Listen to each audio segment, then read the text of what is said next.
గత వైఎస్ జగన్ పాలనలో చేసిన పనులను పథకాలను తన ఖాతాలో వేసుకోవడంలో ఆరితేరిన చంద్రబాబు తాజాగా మరో క్రెడిట్ చోరీకి పాల్పడ్డారు. కూటమి ప్రభుత్వం అధికారంలోకి వచ్చిన తర్వాత ఒక్కటంటే ఒక్క ఇల్లు కూడా మంజూరు చేయకుండానే 3 లక్షల ఇళ్లు కట్టినట్లుగా గప్పాలు కొట్టుకోవడం ఆశ్చర్యాన్ని కలిగిస్తోంది. వైఎస్ జగన్ ముఖ్యమంత్రిగా 31 లక్షల మంది మహిళలకు ఇళ్ల పట్టాలు ఇచ్చి ఇళ్ల నిర్మాణాలు చేపడితే ఆ ఇళ్లను కూడా నిర్మోహమాటంగా తన ఖాతాలో వేసుకుంటున్నారు సీఎం చంద్రబాబు. ఇక్కడ మాట్లాడుతున్న మహిళ పేరు ముంతాజ్ బేగం. అన్నమయ్య జిల్లా చినమండెం మండలం దేవగుడిపల్లి గ్రామానికి చెందిన ఈమెకు 2022లో వైఎస్ జగన్ ఇల్లు మంజూరు చేశారు. ప్రధానమంత్రి ఆవాస్ యోజన కింద ఇల్లు మంజూరైంది. ఆ తర్వాత దశల వారీగా ఇల్లు కట్టుకుంటూ 2023 మే నెలలోనే స్లాబ్ కూడా పూర్తి చేసుకున్నారు. అంటే వైఎస్ జగన్ హయాంలోనే ఆమె ఇల్లు కట్టుకోవడం దాదాపు పూర్తయింది.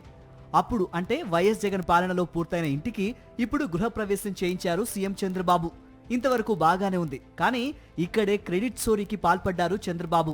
లబ్ధిదారు అయిన ముంతాజ్ బేగంతో అబద్ధాలు చెప్పించారు. చంద్రబాబే ఇల్లు మంజూరు చేసి కట్టించేశాడంటూ గొప్పలు చెప్పించారు. అధికారంలో ఉన్నవారు ఒత్తిడి చేస్తే పాపం ఆ మహిళ మాత్రం ఏం చేస్తుంది? అందులోనూ సీఎం సభ. ఇక తప్పనిసరి పరిస్థితుల్లో ముంతాజ్ బేగం అబద్ధాలు చెప్పక తప్పలేదు. सार की वजह से मुझे घर आया। बल्लक सालान सी शादी करने से मुझे घर नहीं था।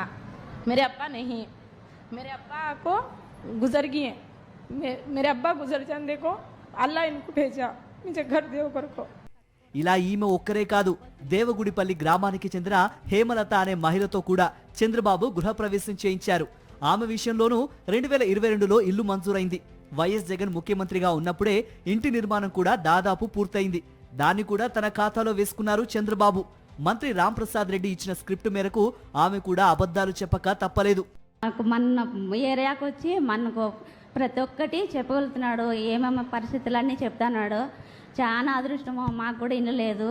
సార్ వేసిన డబ్బులు అది దాంతో కట్టుకోగలిగినాము. ఇక చంద్రబాబు అయితే ఒక్క ఇల్లు మంజూరు చేయకుండా, సెంటు స్థలం ఇవ్వకుండానే రాష్ట్రంలో 3 లక్షల ఇళ్ల నిర్మాణం చేసినట్లు నిస్సిగ్గుగా గొప్పలు చెప్పుకుంటూ ప్రచారం చేసుకున్నారు. చంద్రబాబు పాలనలో క్రెడిట్ చోరీ పరాకాష్ఠకు చేరుకుంది. ఆయన తాను అబద్ధాలను అలవోకగా చెప్పడమే కాకుండా ఏకంగా లబ్ధిదారులతో కూడా అబద్ధాలు చెప్పిస్తూ ఇతరుల కష్టాన్ని తన ఖాతాలో కలుపుకోవడంపై రాష్ట్ర ప్రజలు ముక్కున వేలేసుకుంటున్నారు.